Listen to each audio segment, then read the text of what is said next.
नहीं, उसके बरक्स उसे करार आ गया था। मैंने जवाब दिया, ये तेरा कमाल है जिसके लिए मैं तेरा शुक्रगुजार हूँ। अब आराम कर, कल मैं तेरी खिदमत में हाजिर होऊंगा और इसके बाद हम दोनों मिलकर नए फैसले करेंगे। वो चला गया और उसके जाने के बाद मैं भी सोने की तैयारियां करने लगा। दूसरा दिन हस्बे मामूल था। कहानी आजम नाश्ते पर मुझसे मिला। उसके चेहरे पर सुकून था। नाश्ते के दौरान उसने कहा, तेरी आमद से मेरे हौसलों को जिला मिल गई है। तू जिसका दोस्त बन जाए उसे दुनिया के किसी और इंसान की फिक्र नहीं रहनी चाहिए। मैं तेरे इस एहसान को कभी फरामोश न कर पाऊंगा।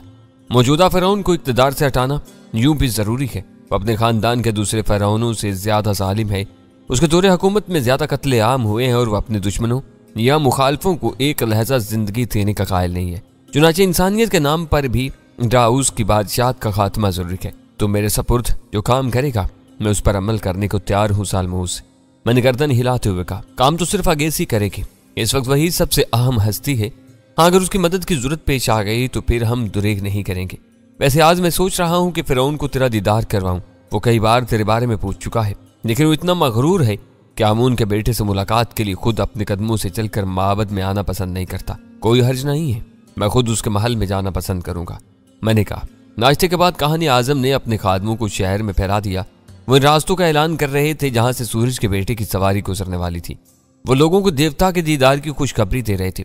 रामूस के पास भी ये इतला पहुंच गई थी कि आमून का बेटा उससे मुलाकात के लिए आ रहा था। सूरज चढ़े सवारी की तैयारी कर ली गई और खूब इंतजाम किया गया था। उस बूढ़े चालाक काहन ने 20 सफेद घोड़ों का रथ जो सोने का बना हुआ था और जिनमें जड़े हुए जवाहरात आंखों को नाकारा बना रहे थे, मेरी सवारी के लिए था। इसके पीछे लंबी दाढ़ी वाले काहनों का गिरोह था।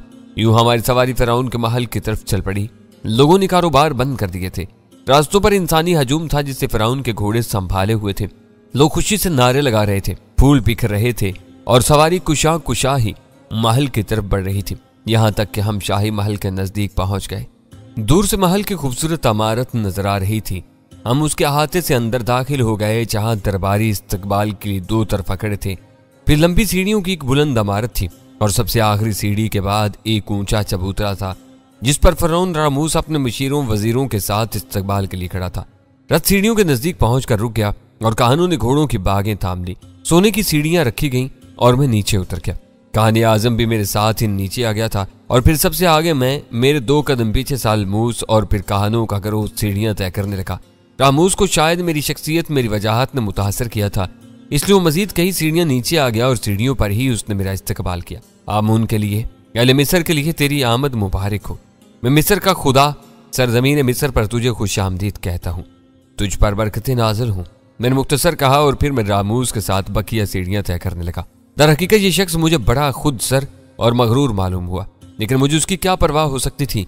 उसका जो अंजाम होने वाला था मुझे मालूम था। फिर मुझे क्या जरूरत थी कि मैं उसकी खुदसरी पर तवज्जो देता। चबूतरे पर मौजूद लोग सर बसजूद हो गए और रामूस उनके दरमियान से गुजरता हुआ दरबार में दाखिल हो गया। दरबार बेमिसाल था। मिस्र की दौलत का सही अंदाजा इस दरबार को देखकर होता था। रामूस तख्त जरी के नजदीक पहुंच गया।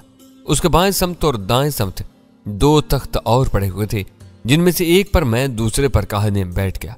दरबारी भी हस्ब मनसब अपनी नशिस्तों पर फरोकश हो गए थे। तब रामूस मुझसे मुखातिब हुआ। मुकद्दस काहन ने मुझे तेरी आमद की इत्तला दी थी। मैं तुझसे मुलाकात का ख्वाहिशमंद था। वक्त पता किए बगैर मैं तेरे पास नहीं आ सकता था। मैंने कहा, क्या तू अपने साथ आमून की निशानियां लाया है? हाँ, लेकिन इन्हें सिर्फ वो देख सकता है जो उसका अहल हो। जो शख्स अपने मनसब के काबिल न हो वो इन्हें नहीं पहचान सकता। पूछ काहिनी आजम से, क्या मैंने गलत कहा? नहीं, मैं तुझ में आमून का प्रतिब महसूस करता हूँ। रामूस जल्दी से बोला। मुझे उसकी बात पर हंसी आई थी, लेकिन मैं संजीदा रहा। अहले मिस्र के लिए तेरा क्या पैगाम है? उसने फिर पूछा। यही कि अच्छे बुरे की तमीज करें, इसकी अतात करें जो खूबियों का मालिक है, इसे नस्तो नाबूद कर दें जो इंसानियत का एहतराम करना न जानता हो। मैंने कहा और रामूस के चेहरे पर बेचैनी के आसार फैल के। काने आजम ने भी चौंक कर मेरे चेहरे की तरफ देखा था, लेकिन मुंह से कुछ नहीं बोला। मेरे जवाब देने के जारहाना अंदाज से वो कुछ खौफजदा सा हो गया था। क्या तू आमून की तालीमात आम करेगा? हाँ, मेरे सपुर्द यही कुदरत की गई है, लेकिन अहले मिस्र जानते हैं कि मैं मुनसिफुल मिजाज हूँ। मैं सिर्फ वो करता हूँ जिसमें इंसान की भलाई हो। शायद वो इसीलिए तेरी अतात करते हैं और करते रहेंगे, मैंने कहा और मेरे इस जवाब से रामूस का चेहरा खिल उठा। कहानी आजम की बेचैनी भी एतदाल पर आ गई। अब आमून मुझे ऐसा ही पाएगा जैसा कि वो चाहता है, रामूस ने कहा और फिर बोला। मेरी ख्वाहिश है कि तू मेरे साथ कयाम कर। मेरी फरासत देख, मेरा इंसाफ देख। क्या मुझसे ज्यादा और कोई फिरौन बनने के काबिल है? और जब तू आमून की खिदमत में जाएगा तो मेरे बारे में इससे सब कुछ कह दे। मैंने तेरी दावत कबूल की, मैं तेरे साथ कयाम के लिए तैयार हूं, मैंने कहा। काहिने आजम ने एक ठंडी सांस ली थी। बहरहाल वो मुझसे कुछ नहीं बोला था, न जाने वो किस सोच में गुम हो गया था। रामूस मुझसे तरह तरह के सवालात करता रहा। वो ज्यादा चालाक आदमी नहीं था। फिर उसने मेरे सामने चंद मुकदमात सुने। ये ज्यादातर ऐसे लोगों की कहानियां थी जिन्होंने उसकी अतात से इनकार किया था। इसकी सिपाहियों की दास्तान थी जिनके मजालिम के खिलाफ आवाज उठाने की कोशिश की गई थी, लेकिन रामूस उनका खुदाबंद था और उसके सिपाही उसके अहकामात की तामील करते थे।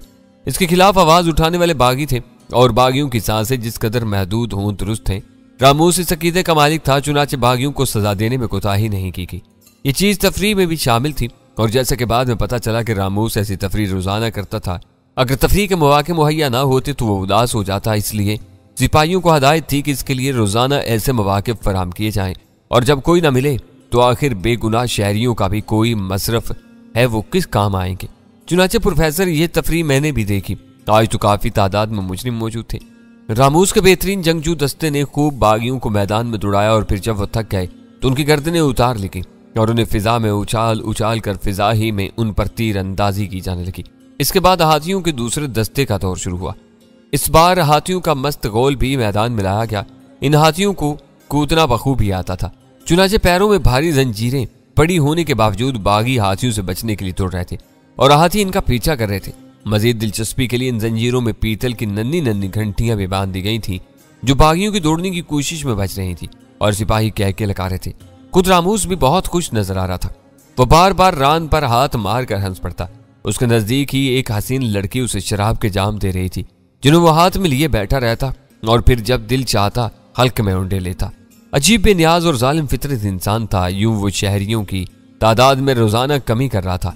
तो मैंने सोचा प्रोफेसर की जालिम इंसान की मौत जरूरी है। खुद वो काहिने आजम के प्रोग्राम के तहत आए या मेरे हाथों से। रामूस की बेरहमी का यह आलम था कि एक बार कहका लगा तो उसके जाम से शराब छलक कर उसके लिबास पर गिर गई। बेतहाशा कहका उसने इस बात पर लगाया था कि इस वक्त एक हाथी एक नौजवान पर काबू पाने की कोशिश कर रहा था। नौजवान बेपनाह फुर्तीला और ताकतवर था। भारी जंजीरों के बावजूद वो छलांगे लगाकर खुद को हाथी से बचा रहा था। वो हाथी भी झिल्ला गया था जो इस पर काबू पाने की कोशिश कर रहा था। चुनाचे इस बार उसने नौजवान का पीछा न छोड़ा, लेकिन नौजवान ने भी फुर्ती से काम लिया और उछलकर हाथी की पुश्त पर सवार हो गया। हाथी सूंड पलटकर उसे पुश्त से घसीटने की कोशिश कर रहा था और नौजवान उछल उछल कर खुद को बचा रहा था। इस खेल से रामूस बहुत खुश हुआ था और इसी खुशी में उसके जाम से शराब छलकी। तब उसका कहका रुक गया। उसने खूनी निगाहों से हसीन लड़की की तरफ देखा जिसका चेहरा जर्द हो गया था।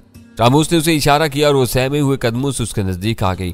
रामूस ने खामोशी से अपनी पेटी में उड़सा हुआ खंजर खींचा और लड़की थर थर कांपने लगी। मैं गौर से रामूस की शक्ल देख रहा था। उसने खंजर बुलंद करके लड़की की तरफ बढ़ा दिया। लड़की के खुदखाल बिगड़ चुके थे। उसकी आंखें दहशत से फैल गई थी।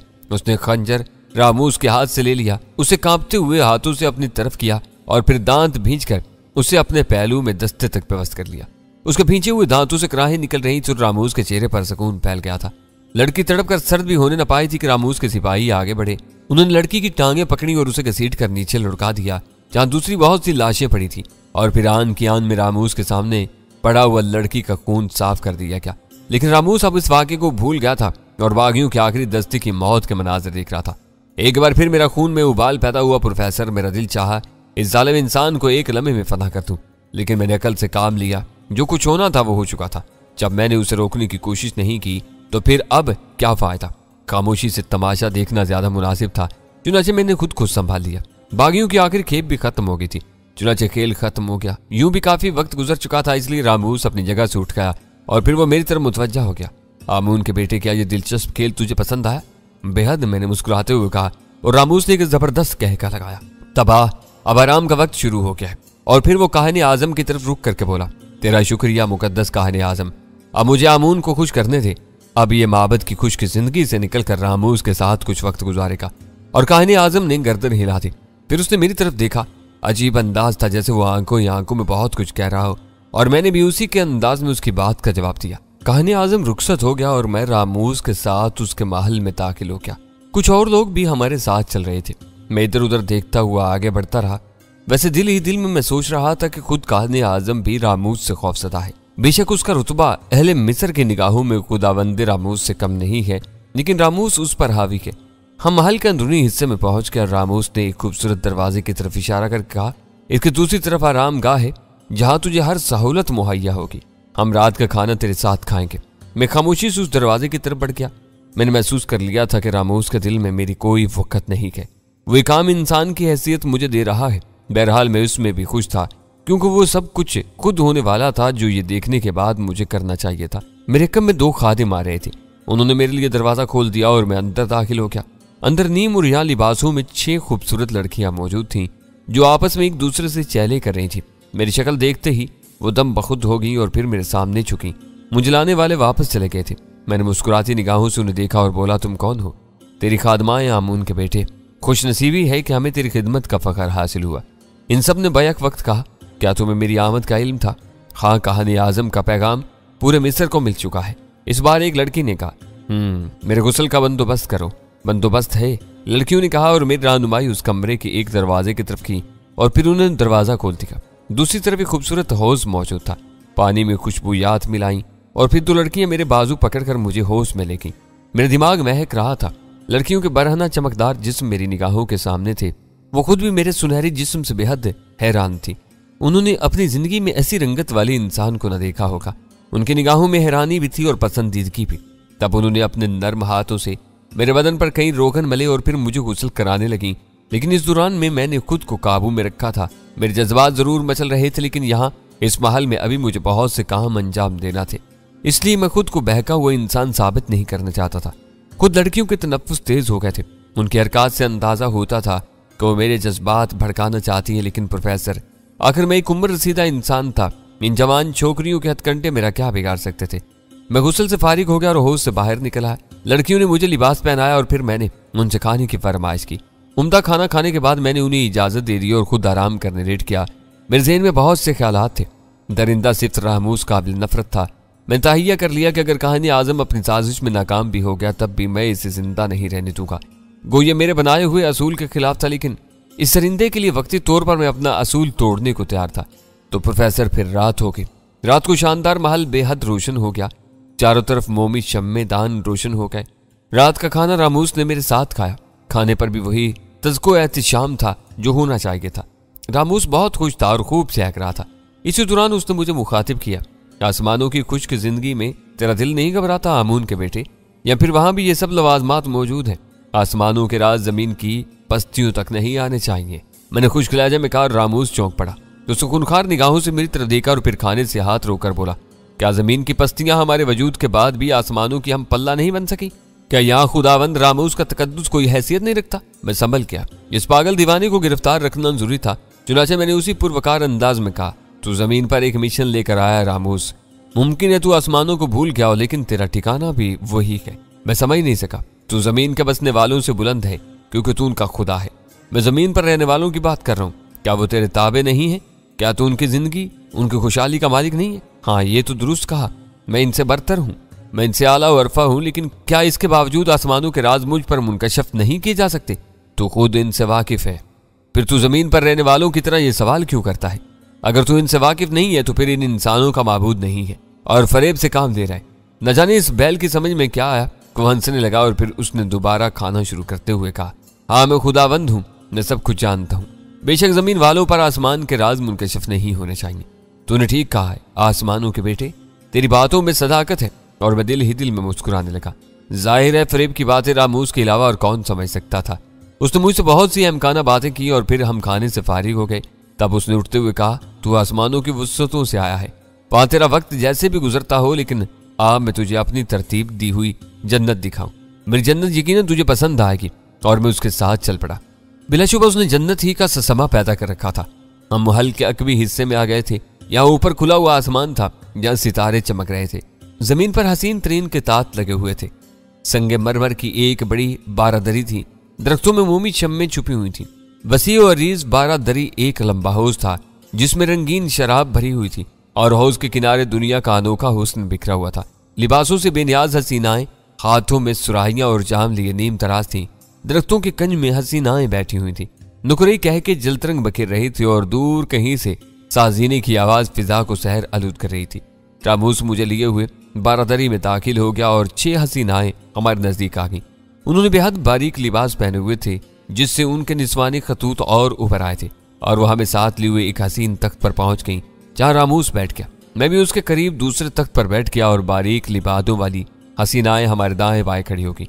फिर 4 और लड़कियां कंधों पर सोने के थाल उठाए हुए आ गईं जिनमें सुराइयां और जाम रखे हुए थे। वो हमारे कदमों के नजदीक बैठ गईं और उन्होंने नहायत नफासत से जाम लेकर हमें पेश किए। यूं ही रामूस ने जाम हाथ में लिया, अचानक साजों का झमाका हुआ और उसके साथ ही दरख्तों से 4 आदमी नीचे कूदे। उनके जिस्मों पर स्याह लिबास थे जिनसे उनके चेहरे ढके हुए थे, सिर्फ आंखों की जगह 2 सुराख थे। उन्होंने अपने बाजुओं पर लंबे लंबे बंडल थामे हुए थे। वो बंडल उठाए दौड़ते हुए 12 दरी में आए और उन्होंने बंडलों को सिरे से थाम कर इन्हें एकदम खोल दिया। हर बंडल में एक एक रकासा मौजूद थी। चारों सीमी बदन रकासाएं जमीन पर तड़पने लगी। वो रक्से से माप पेश कर रही थी और उनके बिजली की तरह थिरकते जिस्मों के साथ साजों ने भी दबी आवाज इख्तियार कर ली थी। चारों स्याहपोश अब तलवारें सौंध कर खड़े हो गए थे और गोया इस ताक में खड़े थे कि जो ही लड़कियों के बदन की हरकत रुके वो इन्हें कत्ल कर डाले। रामूस के होठों पर मुस्कुराहट फैल गई। उसने शराब का जाम हल्क में उंडेल लिया और रक्स देखता रहा। लड़कियां थिरकती रहीं और मौसीकी अरूज पर पहुंच गई और फिर मौसीकी का एक और झमाका हुआ और उसके साथ ही लड़कियां इस तरह खड़ी हो गईं कि एहसास बिना हुआ। स्याहपोशों ने उन पर तलवारों के वार किए, लेकिन मौसीकी के दूसरे झमाके के साथ साथ लड़कियां बड़ी खूबी से ये वार बचा गईं और फिर पै दर पै झमाके होने लगे। नकाबपोश हर झमाके के साथ वार कर रहे थे और लड़कियां उछल उछल कर ये वार बचा रही थी। और बिलाशुबा प्रोफेसर ये सिर्फ मजाक नहीं था। अगर कोई लड़की एक लम्हे के लिए झुक जाती तो उसके जिस्म को 2 टुकड़े होने से कोई नहीं रोक सकता था, लेकिन वो सब माहिर फन थे और ये वहशियाना रक्स पूरे एतमाद से तरतीब दिया गया था। रामूस खुशी से मुस्कुरा रहा था। स्याहपोश वार करते रहे और फिर उन्होंने तलवारें फेंक दी। तब मौसीकी ने दूसरा रुख इख्तियार किया। अब वो तर्ब का नगमा पेश कर रही थी और उसके साथ ही लड़कियां मुस्कुराती हुई रक्स करने लगी। वो हमलावर नकाबपोशों पर निसार हो रही थी और वो वैशी राम नहीं हो रहे थे और अब भी पैंतरे बदल बदल कर खुद को लड़कियों से दूर रख रहे थे। अजीब रक्स था, लेकिन बहरहाल इसकी दिलचस्पी से मैं इनकार नहीं कर सकता था। लड़कियां हमारे खाली जाम शराब से भर रही थी और सरूर बढ़ता जा रहा था। रामूस भी रक्स में मगन था। रकासाएं जब नौजवान स्याहपोशों की वहशत से उकता गई तो उन्होंने अपने मरमरी जिस्म के जाल में फांसने की कोशिश की। मेरी आंखें भी जल रही थी, मगर शराब तो मेरे लिए कोई हैसियत नहीं रखती थी। लेकिन रक्स करने वालों की हैजान खेज हरकतें मुझे भी होशो हवास बेगाना किए दे रही थी।